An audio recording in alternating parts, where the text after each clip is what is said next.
And here we go. We are live. Welcome back to Coaster Conventional, everybody. This is episode 7, and today our guest is Jayden of Peninsula of Thrills. Say hi, Jayden. Hey, guys.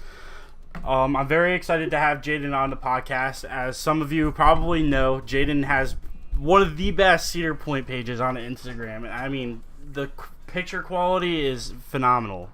It's great all around. So I'm really excited to have Jayden on the podcast. Jayden, is there anything that you would like to say to our viewers before we begin? Can't think of anything. Alrighty then, we'll get right into it. So, as I ask most of my podcast guests, the first thing that I like to ask is, what inspired you to become a coaster enthusiast?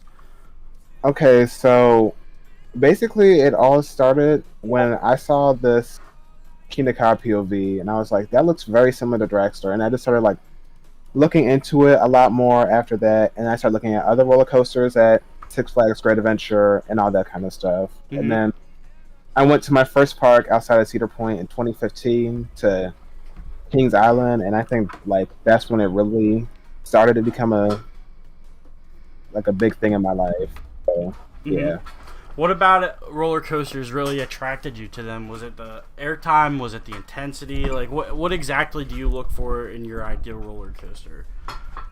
It was like all airtime, because I even remember when I was at like this fair that's like not too far away from me. They like have a fair every like couple of months or whatever. But there was this pirate ship ride, and I just kept on riding it over and over again because they had such good airtime at the time. To me, when I was like a child, so yeah. Now, has Cedar Point always been your home park? Yes, it has. I was actually born in Sandusky. That's really great, actually. You're probably one of the luckiest home park owners in the world. Yep, it's very lucky to have Cedar Point. Hey, welcome to the podcast Inside Great Adventure. So I'm just going to start off real quick. Anybody who joins the stream now, get your questions in. We'll answer them towards the end of the podcast. Now, the next question that I have for you is, what was your first coaster at Cedar Point? I believe it was Wilderness Run, or known as Junior Gemini. Okay. It was, yeah. Did riding that like enhance your like enthusiasm for the park more? I'm not sure if I like remember it completely, but I do remember looking and I was like, wow, that was really fast. I mean, of course it's not like fast to me today, but like I used to look at that and I was like, wow, this is really fast, even though it really wasn't at all. So, as Cedar Point is the thrill capital of the world, they obviously have a world-class selection of coasters, and some of them are really big roller coasters. So, what was your first big obstacle at the park that you decided you wanted to conquer? Was it Magnum? Was it Millennium Force? Was it Top Thrill Dragster? Did you just jump right to the tallest ride in the park? You know what I mean? Yeah. So basically, I was always really scared of like inversion. So I remember I rode Corkscrew a little after I rode Wilderness Run, and like that like really scared me, and I didn't ride anything with inversions after a while. I only rode like Gemini and Blue Streak and all that. But eventually I got over that fear and I got on Raptor and Mantis one day, and yeah, that was like the only big obstacle. Okay, so doing like Magnum and all them were like a piece of cake to you after that. Yeah, pretty much, but I remember my Dragster ride. That one was really scary. I can relate, because my first Kingda Ka ride was extremely scary. I used to be like super scared of heights. Like I was even scared to ride Nitro at one point in my life, and that's only 200 feet. Imagine what I felt like riding Kingda Ka. It's 456 feet, and it's just like, oh crap. Yeah. This is a step up. I don't know how I'm gonna handle this. I was pretty scared, but once you like conquer it, and it's such a gratifying feeling. Like once you conquer the things that you're most worried about, especially when it comes to roller coasters, like the sense of satisfaction you have afterwards. That is a feeling that I don't think can be replaced by many yeah, no, you feel so accomplished after like getting off. Yeah. So, what inspired you to create Peninsula of Thrills? You know, what's the origin of your Instagram page and your Twitter page? So I had gotten just a regular camera with no intentions of like making an Instagram page in Christmas 2018, I think. Mm-hmm. And then after that, we went to Cedar Point for opening day, and I took some pictures and some video. Mm-hmm. And when I got back home, Inside Great Adventure was like, you should make an Instagram page because he had already started before me. Mm-hmm. He had like 200 followers at the time, so I made an Instagram page with like no intentions of like blowing up or taking my account to the level that it is today. Mm-hmm. But like, yeah, that's where it originated from mostly. And my Twitter I just made because I saw other people on there. That's awesome. I really like how Inside Great Adventure was like a part of your origin story. So, I'd like to know, like, how did you guys find each other? Did you guys like know each other in real life already, or was it something that became a thing over the internet? It was over the internet. So I had joined the Music Insiders Discord server in like 2018, I think. Mm-hmm. But yeah, I was like getting close to all of those people, and that Mm-hmm. was really nice. And then like still friends with all of them today. Like we're very close. Mm-hmm. So yeah, and I met him on there. So I met a whole bunch of other people on there too. Inside Great Adventure just commented and said, "You're so close to 10K now." I mean, both of you are. You're both you guys have such a huge following on Instagram.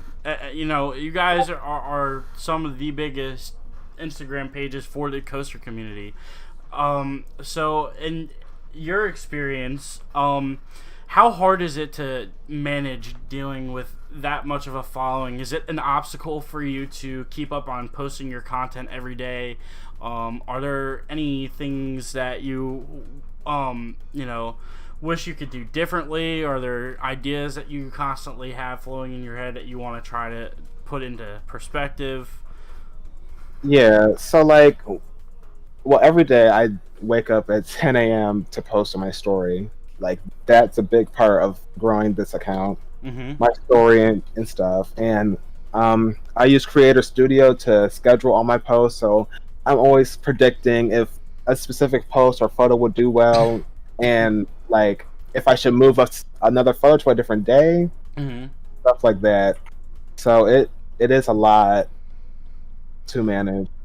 But look at where it has gotten you, you know, and this is something that I would love to, you know, this is great advice for anybody watching, you know, and Jayden is obviously a very good example of this, and many of the other coaster enthusiasts that have as much of a following as Jayden does are also great examples of this. But consistency and effort will bring you places. Like work if you Yeah. guys want to develop and grow your platform and your pages, you know, look for a specific topic, or you know, we'll use coaster enthusiasm as an example. So like, say you guys have a specific park that you guys just really adore, right?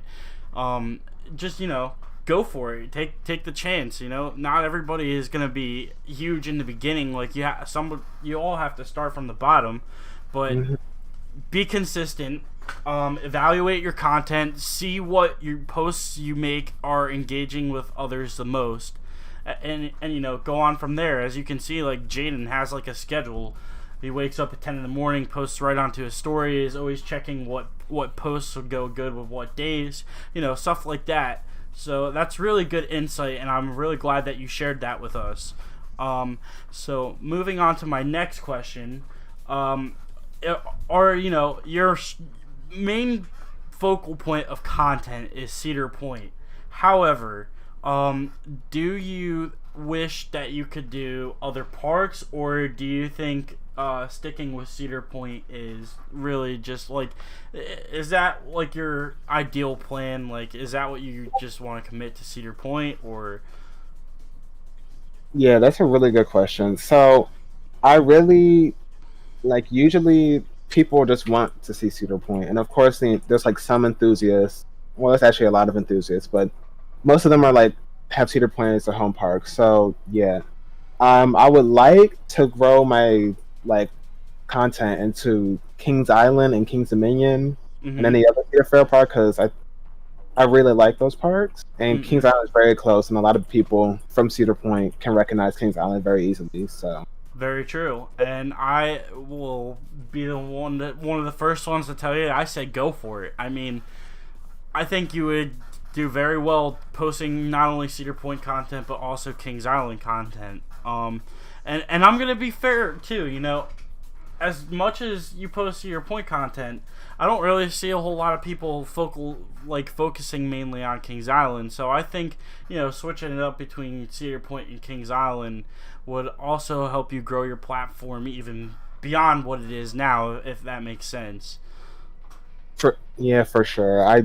I haven't been to Kings Island in 3 years, but I do plan on going back there because they have an Eiffel Tower, and that's like my favorite place to take photos from the air. Mm-hmm. So yeah, Absolutely. I can't wait to get over there and to Kings Dominion. I actually just visited Kings Island last month, and unfortunately, that was a short visit due to our time frame of trying to get home. But I must say, the park is absolutely gorgeous. And I really wish would have had the time to bring my camera into the park and really like take pictures and, you know, do the Eiffel Tower and whatnot. But we were limited to 2 hours, so we got in the park. We went around, did the six main big credits, as you will, which we considered to be Orion, Diamondback, Mystic Timbers, the Bat, the Beast, and what was the last one we went on? Banshee.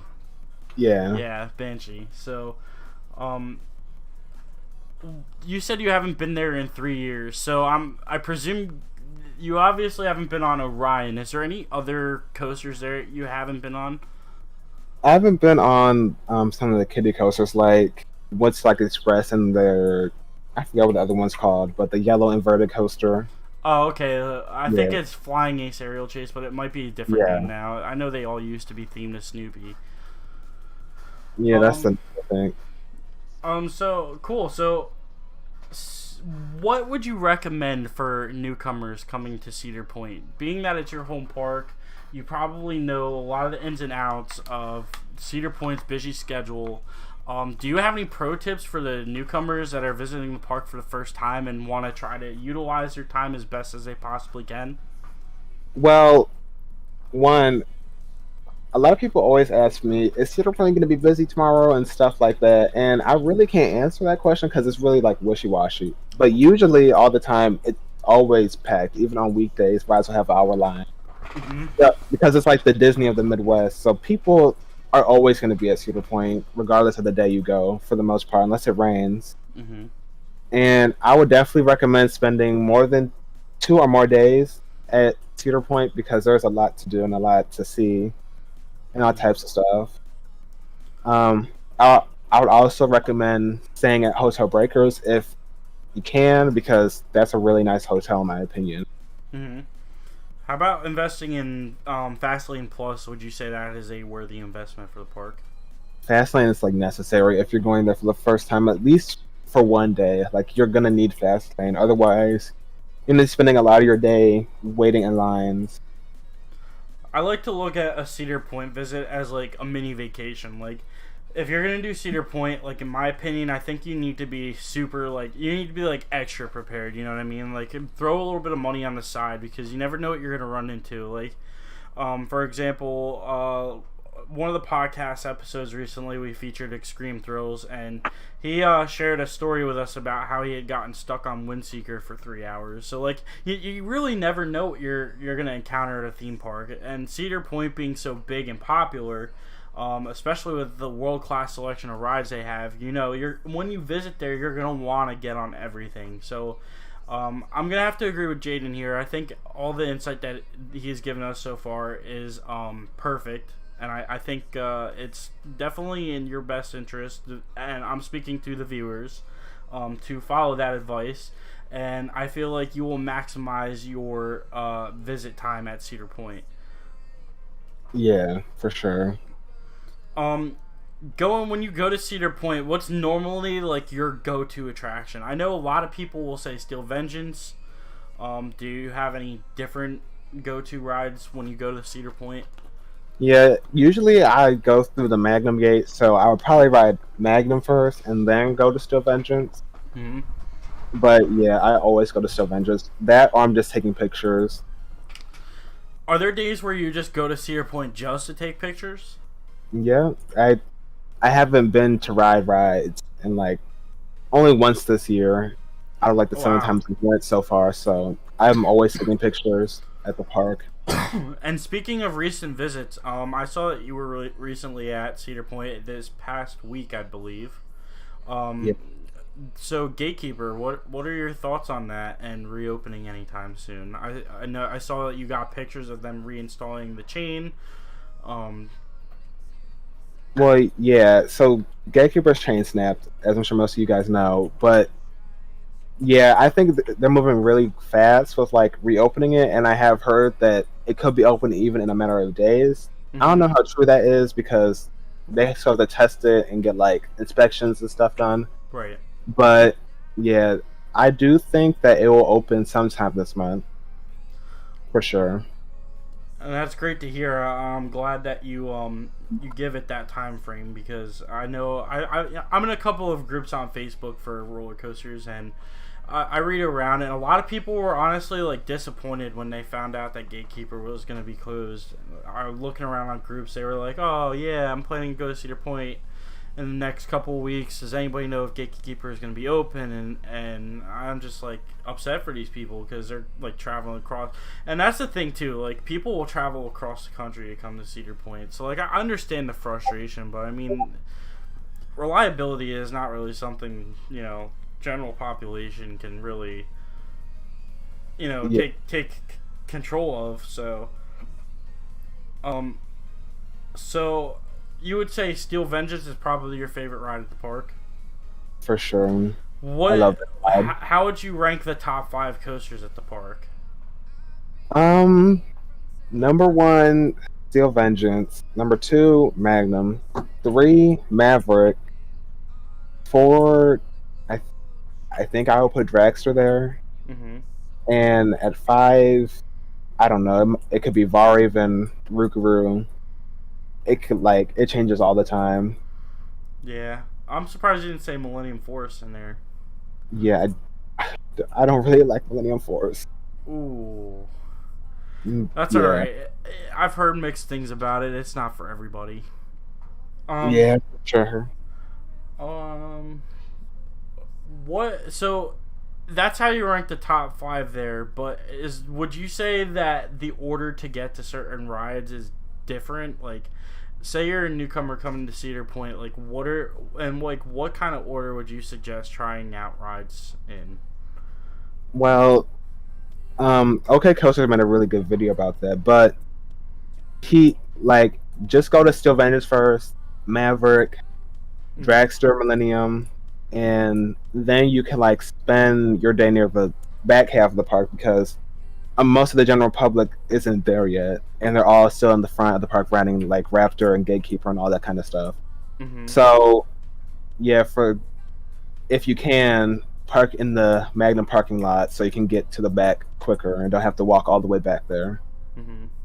And then like near the end of the night you can go towards the front and ride all the roller coasters up there, and then I suggest going back to Steel Vengeance or Maverick for a night ride because the night rides on those two are really good. Mm-hmm.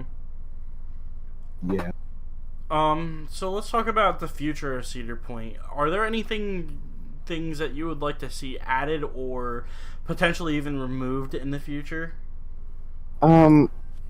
Yeah. So I know a big rumor is that they will get a GCI wooden coaster, but I don't really think the maintenance team is gonna have another giant wooden structure to maintain at the park. I don't think they would want to do that. Mm-hmm.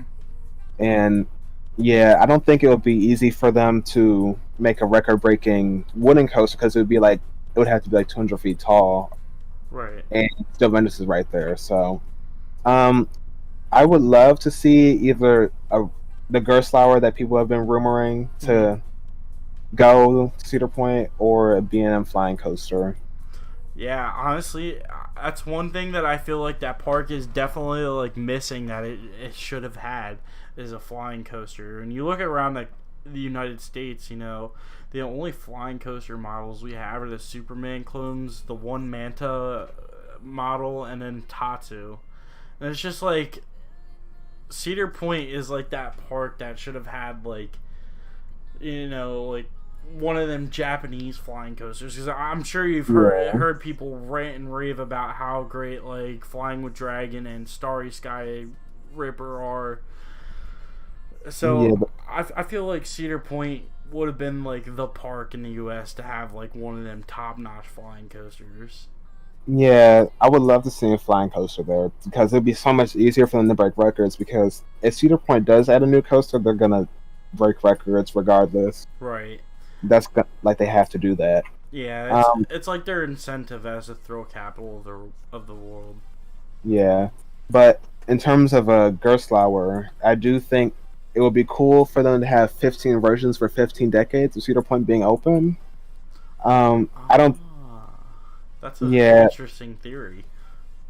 yes, I think that would do really well because people will be like, "Oh my God, this ride goes upside down so many times." It'll be like a GP magnet. I Yeah, think. yeah. The other rumor for the Gerstlauer has been Kings Island. They've been talking about putting it over on Vortex's plot, and the one thing that is derailing that theory for me is, it was mentioned that this Gerstlauer would have a challenging terrain to work with, and I really don't think Vortex's plot of land is really challenging. Now, Cedar Point, on the other hand, I've said it on some of my friends on Instagram. Like, I feel like that park is like landlocked. Like, I can't picture them putting another roller coaster in that park like anywhere. So if you were to put a new coaster in Cedar Point, where do you think it would go? There's a lot of options you could choose. You could tear down Wicked Twister, which I'm not a fan of that idea at all. Um, you could build one like by Blue Streak and Raptors, a bunch of old pavilions there that haven't been used in a while. Mm-hmm. So you could put something there. You could put something in the employee parking lot by Gatekeeper, but that's a really short spot, Mm-hmm. and I don't think they would really put anything there. Um, there's always people saying like you could tear down Cedar Creek Mine Ride to build something there. Now, Um, is that something that you want to see happen? Like, do you want to see any rides in particular get removed or no? I don't really want to see anything get removed at all because, like, yeah, um, because I think they want to keep as many roller coasters in as possible.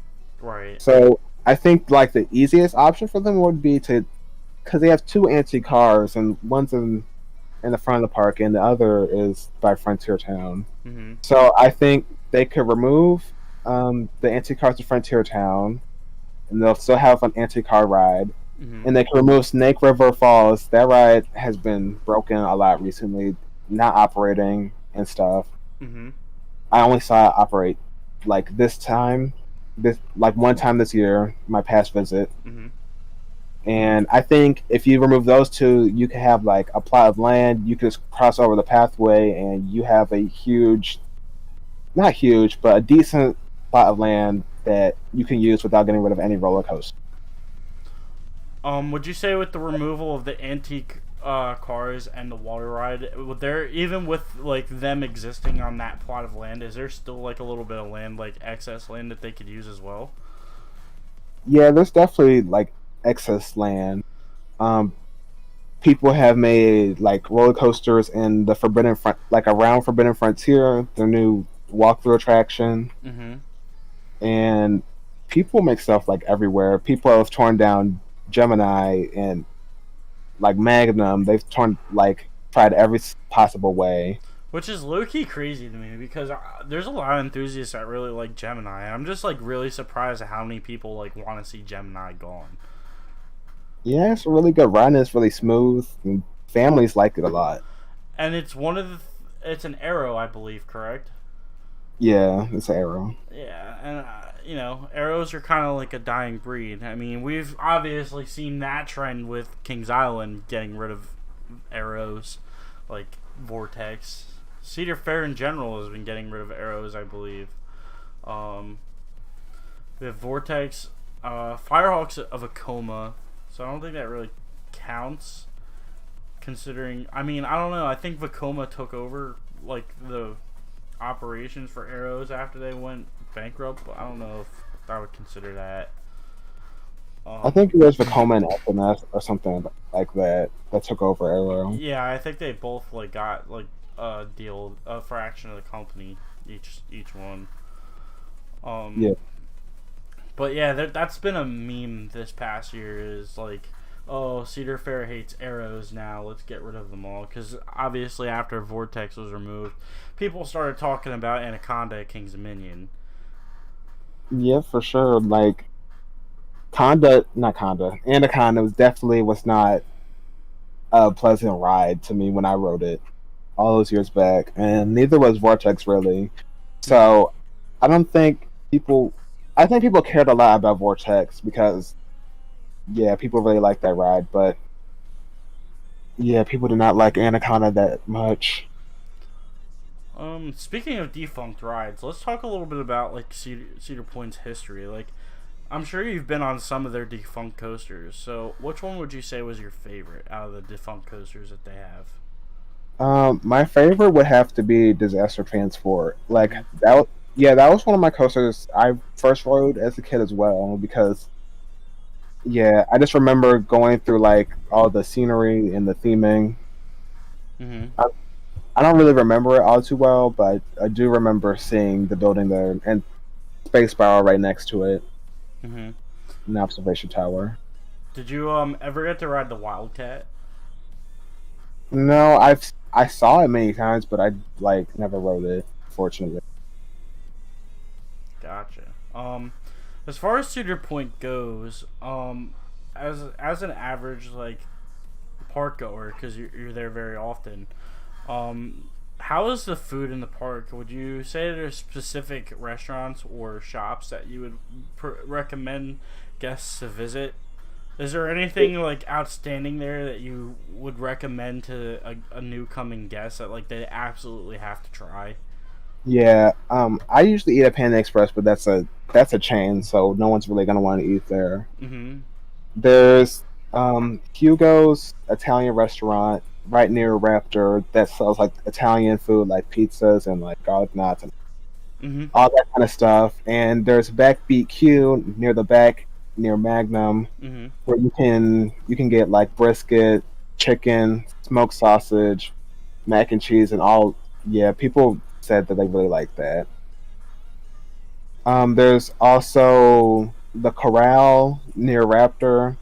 Mm-hmm. It's it's a basic food restaurant, but it's pretty new, so I would assume that it's better than the other restaurants. And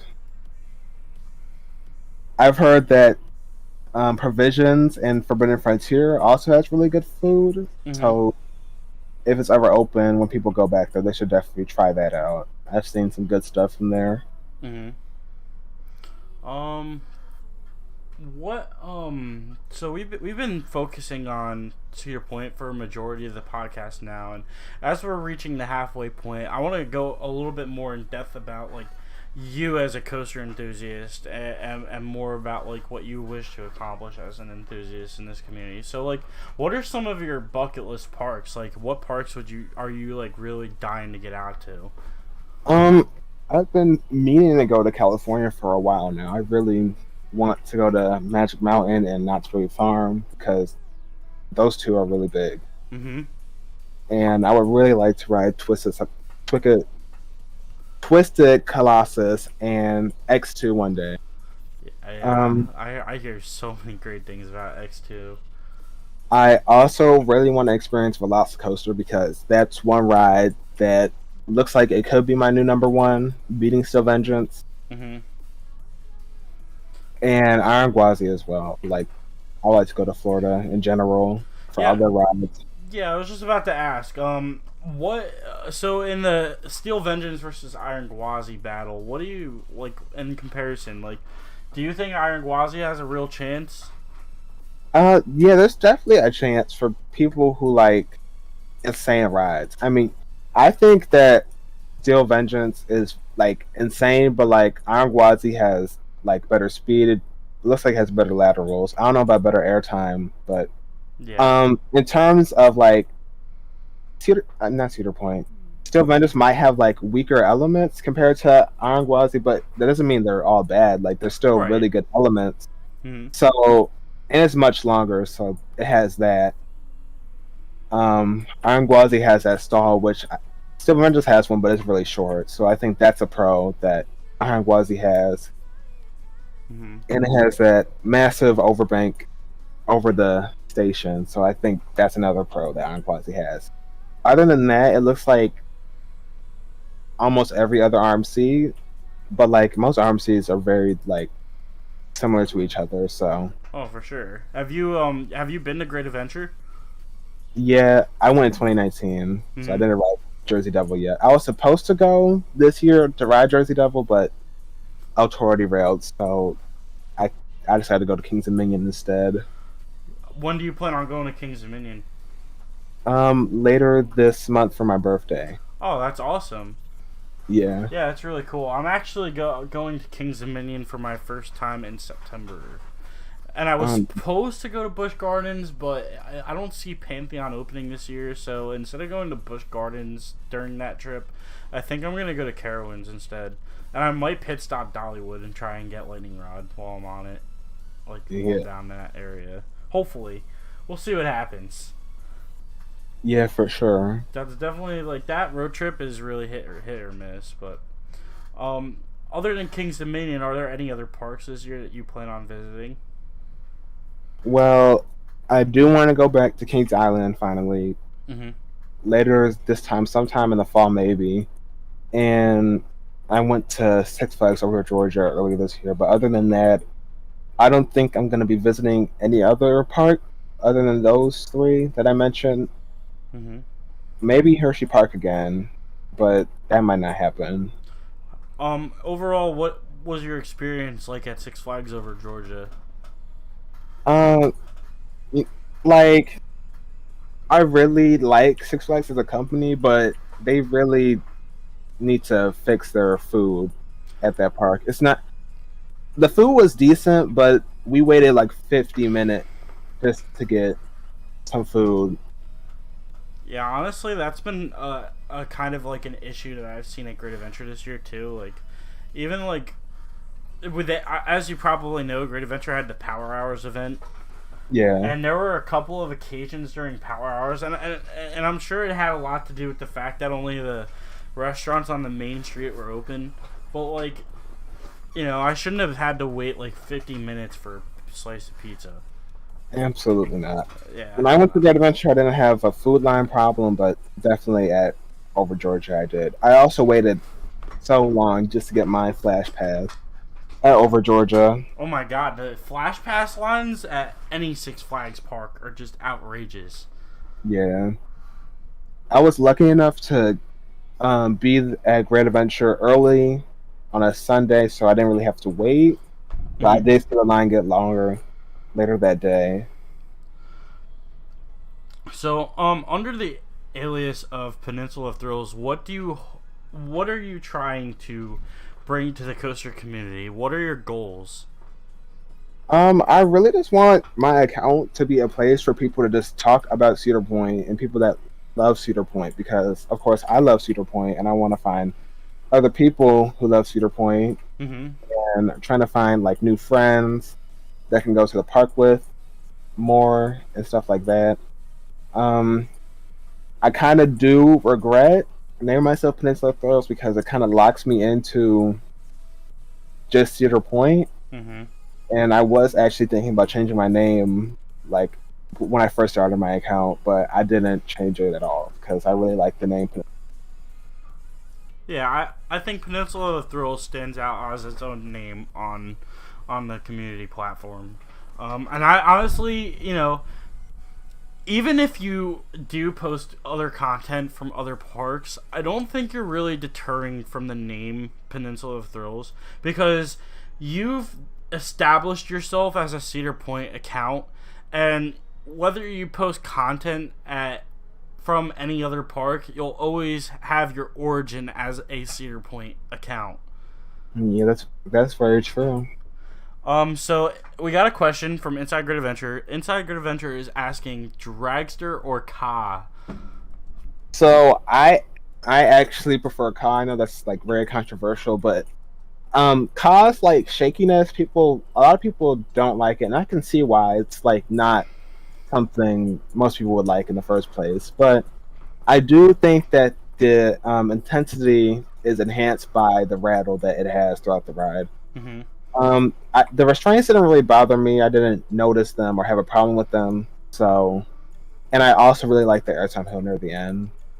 So yeah. And speaking of dragster versus Ka, I've heard a lot of mixed opinions on their launch intensities. So, you being somebody that has ridden both coasters, in your opinion, which has the better launch? I think I would say that Dragster has a better launch. Mm-hmm. Yeah, because I don't really remember Ka's launch all too well, but I always remember top from Dragster's launch. Does Dragster's launch have that effect where you can't get your back off the back of the seat? Like, does it just drag your soul out of your body before your body even catches up to it? Yeah. That's great. That's what I love about King Ka. So maybe. Oh, go ahead. Nope, I'm sorry. Maybe near the end of the launch track, you can like regain some like movement in your body, but other than that, you're stuck to the seat. Speaking of like, so I'm gonna dwell into this topic a little bit because we're talking about launch coasters. So like, my personal number one bucket list coaster is Dododonpa at Fuji-Q Highland, and that's because I'm an adrenaline junkie, and my favorite type of coaster is a launch coaster. I absolutely love that feeling of being yanked against my will. So Dododonpa has one of the best launches, if not the best launch in the world, with its acceleration record. What is your number one bucket list coaster and why? I have so many, but one that I've always said was Ejanica because it looks like a smoother version of X2, and it looks like it does a little more than X2. It has a 0G roll, and some of the elements are shaped differently. So, and it's taller and faster, so that's obviously a plus. And touching base on the kind of similar topic, what would you say is your number one bucket list international park? I have no idea how to answer that. All right, so I'll give you an example of what my number one bucket list park, and I'll explain a little bit about why. So like, RMC has been a really big player in the game lately, and if you've experienced an RMC coaster, you know they're great. My favorite manufacturer is still Intamin, but RMC coasters are different from the rest of them. So my number one international bucket list park is Nagashima Spaland, and the reason why is because I want to ride Hakuge so bad. That coaster looks outstandingly phenomenal, and I feel like it's a super rated RMC. And not only that, but they also have the only like I guess you would say non-Intamin or B&M Giga coaster in Steel Dragon 3000, which has B&M trains, so it's partially a B&M Giga, but I'm pretty sure, and correct me if I'm wrong, viewers, that Steel Dragon 3000 was manufactured by Morgan. So that would be my bucket list international park, and why. Like, I feel like the experience that I would get there would like overall like give me the most unique and complimentary experience that I could get at an international park.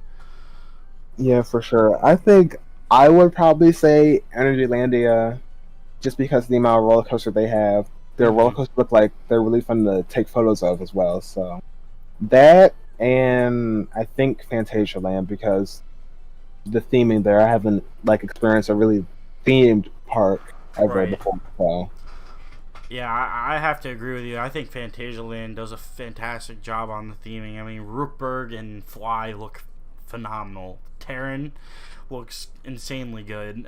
It's just I wish we had that level of like coaster theming over here in some of our parks. I mean, that's beyond Disney level theming that Fantasialand has put themselves for on. sure, So, like just all those rides, flying by all those buildings, and detailed buildings too. Like they spent so much time just building those rides. hmm so let's get into your photography. Like, what age and what was it that inspired you to start becoming a photographer?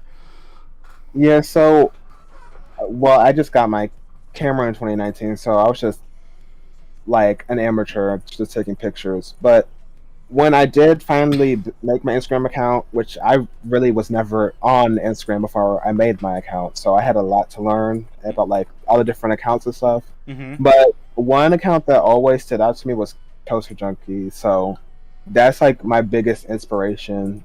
Like every photo he has is really good, even though he doesn't post as much anymore. mm-hmm. I like, and he also really helped my account grow and take it to the place where it is today. So I owe a lot to him Mm-hmm. for that. Um, yes, yeah, he basically pushed me to do everything, like to keep on growing my account, all that type of stuff. And Inside Great Adventure and Brandon from Amusement Insiders definitely helped Mm-hmm. along the way as well. So, um, as a lot of us know, your editing is amazing. What programs do you use for your editing? So for my regular edits, I just use Lightroom or Lightroom Classic. They're basically the same thing. Mm-hmm. Just I use one on my computer, and that's Lightroom Classic. Mm-hmm. Um, yeah, so I just use Lightroom Classic, Adobe Photoshop when I use that, so I can stitch on different trains that weren't on the photo, so I don't have to wait forever for the trains like align correctly. Mm-hmm. So Adobe Photoshop has helped a lot, and probably the one of the biggest ones is Luminar, Mm-hmm. and that's how I changed my skies and really have like really differentiate myself from the other photographers and stuff like that. Luminar. I'm gonna have to steal that one from you. Yeah, Luminar has a lot of great like editing stuff. Is that do you have to pay a subscription to use that service? It's a, I think it's no, you just buy it once, but if you like have to buy it on another device, I think you have to buy it Again. again. Okay. Is it cheap? Or is it relatively expensive? I just got the new version that they released on sale for $60, so it's not the cheapest, but Yeah. since it's a one-time purchase, I do understand why it's so expensive. Yeah, it makes sense, and if you obviously do a great job in your editing with the skies. I think that's definitely like your signature like photo edit is just how well you put your backgrounds into your pictures. Like, I think the one thing that I've noticed as a trend in your photo editing is like depending on and you don't always do it, but it's a majority Yeah. of the time. Like, depending on the color scheme of the coaster will usually determine what kind of sky you're using in the background. So like if it's got more of like a darker shade, like a red or an orange, you'll use like a sunset photo, or like, you know what I mean.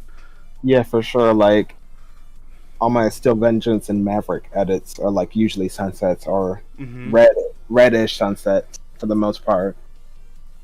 And I really like that. You put a lot of thought into your photo editing, which is something that I feel like makes your account stand out. And I could say the same for Inside Great Adventure as well, because I've noticed, and you've mentioned them a lot too, and I'm assuming because you're close friends, you both use similar editing techniques. You guys probably go back and forth and talk about it. And if if I'm wrong, you obviously correct me if I'm wrong there. But yeah, both of you guys, you have a very unique editing style, and I think it really works for both of your pages. And it's really cool to see that you guys are friends and you collaborate the way that you do as well. Yeah, yeah, for sure. And I think that's really important too. One thing that I want to mention, and this is for all like up and coming coaster enthusiasts. If you guys want to like get into being a coaster enthusiast, like seriously, look for like a group of friends and do it with a group, because the experience is just that much more amplified when you're doing it with your friends than you are doing it by yourself. And I think that goes for a lot of things, but coasters especially, because like I don't, besides the fact that maybe you're like scared of something or you don't like a coaster, like I can't see you just not laughing and having a good time on a roller coaster. And when your friends are there, like it's just guaranteed to be a great time.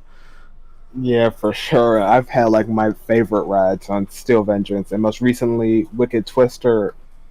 It's a random ride, but we had so much fun on it, just laughing. Adrenaline Obsession on Instagram. Mm-hmm. Me and him rode Wicked Twister. Yeah, I'm the same way too. Like, if anybody who you know follows me on Instagram or watches these podcast episodes, and you know I post that I'm going to a park at one day, you know, I'm always down to hang out with people. Like, I love meeting new people. I think one of the highlights of the year for me this year was going to Hollywood Nights, and because I joined a new and up and coming coaster club. It's called Buzz Bars, and I don't know if you've seen it going around on Instagram or not. But Buzz Bars is a coaster enthusiast club that was started by the Drunk Riders and Coasters and Brews, and I'm very, very good friends with Coasters and Brews. So obviously I'm gonna, you know, support my friends.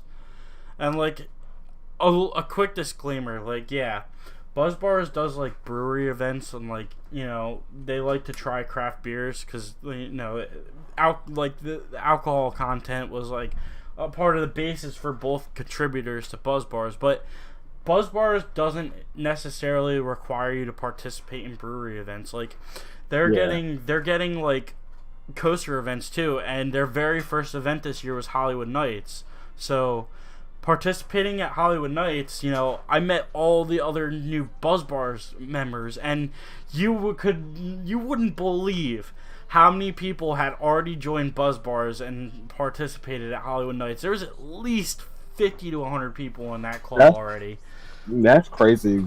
Like, we did. Yeah, that's really good for them. We did takeovers, and it was just a great time. And like when you just, that feeling of meeting people that share that same enthusiasm and interest that you do, I think it's just, it makes it so much more worth it. So yeah, like riding by yourself is like so boring to me now. Like I always try to meet up with new people. Yeah, I don't usually try to go to the park by myself anymore. Usually I go to like my home park. I usually go when Matt from Coasters and Brews texts me and he's like, "Yo, we're coming to the park today. Do you want to meet up?" And I'll be like, "Oh, hell yeah, I'll meet up." Because like it's always a great time. And the only time I'll really go to Great Adventure anymore by myself is to Marathon Jersey Devil. And that ride you kind of can't ride with your friends anyway, so it's not as bad. Yeah. But, you know, still, I think having your friends there is definitely just an increase in the experience. And I think anybody will agree with that. Yeah, it makes us so much better. Like, so we're coming up on the last 10 minutes of the live stream. So for whoever is still watching, if you guys have any more questions for us, please ask them now. As you guys know, the video will be posted on my YouTube channel after the podcast ends. So if you guys have any questions afterwards as well, you know, feel free to pursue that question in the comments section, and we will surely answer your questions. So yeah, is there any topics that you would like to touch base on? Like, is there anything in the future that you have plans for that you want to put out there for people to look forward to? Yeah, so I am trying to like plan a big 10,000 follower celebration. So Hmm. I'm gonna try and do a bunch of giveaways for when that happens. Hopefully, sometime this month I'll hit 10K. Um, Also, eventually, I do want to start selling prints of my photos. Maybe. Awesome. I'm. Yeah, I think, and I'm sorry to interrupt, but your photos definitely deserve to be printed. Thank you. Definitely, Yeah. definitely pursue that. Um. Also, another thing I want to do. For 2022, I want to make my own calendar Hmm. because I was supposed to make one for this year, but I've started too late, and I just decided to save it for this year. Um. I might make a Discord server. I have a lot of ideas. Hmm. Definitely don't think twice about whatever idea you're having. Test the waters. Push yourself and try it out and see how it goes. And obviously, if it doesn't work out, it doesn't work out. Then you try something else. Yeah. So we have another question. And this is, I guess, for both of us. What is your favorite non-roller coaster experience at a theme park? I'll let you go first on this one. Yeah, so my favorite experience today as of late is Snake River Expedition, the new boat ride that they built at Cedar Point this year. Hmm. Not built, but they opened this year. I really like it. The ride's like 15 minutes long, so you're on there for a really long time, and it's very interactive. And yeah, I think it's just a really nice addition to the park, and it has a lot of theming as well. Awesome. I think mine, and this is a pretty wild story. So for anybody who doesn't know me personally, I'm a storm chaser. Like, I study weather.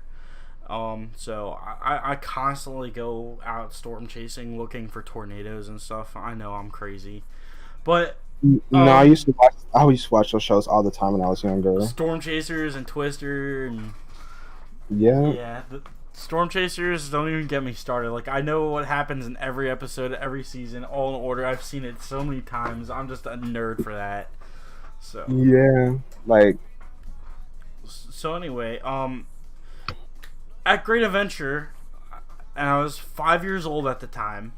This was back in. Actually, I might have been. I think I was 6.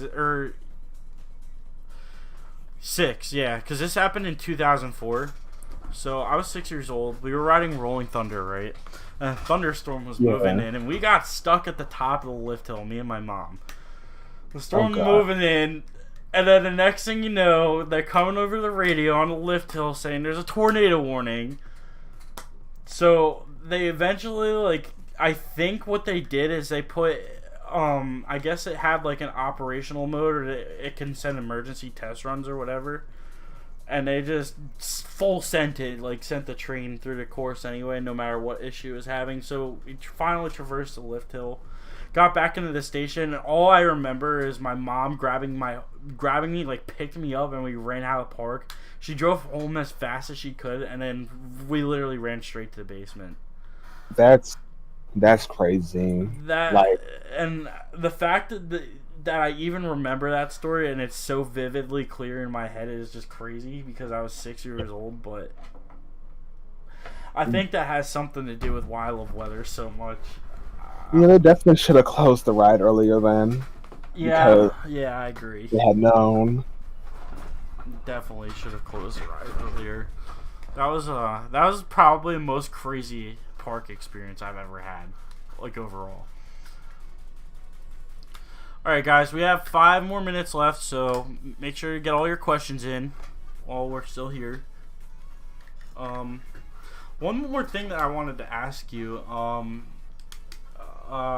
is it because I know with your photo editing, it probably takes a lot of time. Are there some photos that you post on your Instagram that are raw? Um, no, not yeah, no, not really. I don't have any unedited photos for the most part. I edit all of them. What I'm curious to see, like, what some of your raw photos are. If you don't mind me asking, what kind of camera do you have? I have a Canon T7i a Sigma 150 to 600, and a Canon L series lens 24 to 105. So those are my two lenses in my camera. And what lens would you say is particularly your favorite? I like the 24 to 105 a little more just because it's a little sharper, but the 150 to 600 gets like further away and gets like all my zoomed in shots really well. That's great, yeah. I definitely need to upgrade my lens. Right now I'm using the base 18 to 50 millimeter that came with my camera. So hopefully soon I can get a new lens and really start to get some different angles, because I don't want to take the same picture every time I go to the park. You know what I mean? Yeah, I start off with that as well. So I think that's like the default like lens for any camera, honestly, mirrorless body. Yeah. I'm trying to see. Can you show pictures on your live? Yeah, I can. You can send them to me in our Discord chat actually, and I can just pull them up. Okay, so here is this edited picture. I'm gonna try and find the raw version. I'm in love with this picture. Like, that editing quality is just nuts. So with Luminar, does it add that like orange tint to the rides too? Like, do you do that in that app as well? Yeah, depending on like the sky color, it'll do like the relighting for you. So if it's a sunset, it'll make it. Oh wow, that's really cool actually. Yeah, it's a really nice program. And here's the original unedited version. Wow, yeah, the difference is night and day. Yeah. But yeah, with Luminar, you don't really have to go into all the gaps. So it's really quick and efficient to put in those skies for photos like that. Wow, that's actually incredible. That's awesome. And so before you put the photo in Luminar, do you pre-edit it in Lightroom at all? Yeah, I do. Okay. I just edited like I would edit any photo or the way I want the base photo to look like before I put the background on it. See that, chat? That picture right there should be a print. It should be printed. That is a phenomenal coaster picture. I would seriously hang that up on my wall. Like, it's beautiful. Thank you. Yeah, I've given away that photo like twice now, and every time it gets like 3,000 likes, and it's like crazy. Mm-hmm. Let me know. Definitely let me know when you set up shop. And I will definitely be buying some prints from you.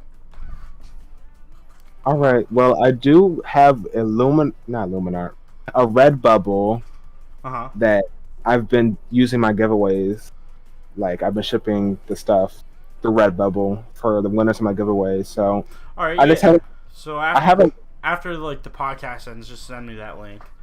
Yeah, I haven't released it because you don't really make a profit off of this as I would like. You only make like $2 off a sale, and I'm like, yeah, I'd rather just wait. Oh, okay. Well, in that case, yeah, I'll wait for you to come up with like a website or something. So. Well, no, I can send you the link to this. All right, yeah. Not a big deal to me. All right, we're coming up on the last minute here. Do you have anything else you want to get out there?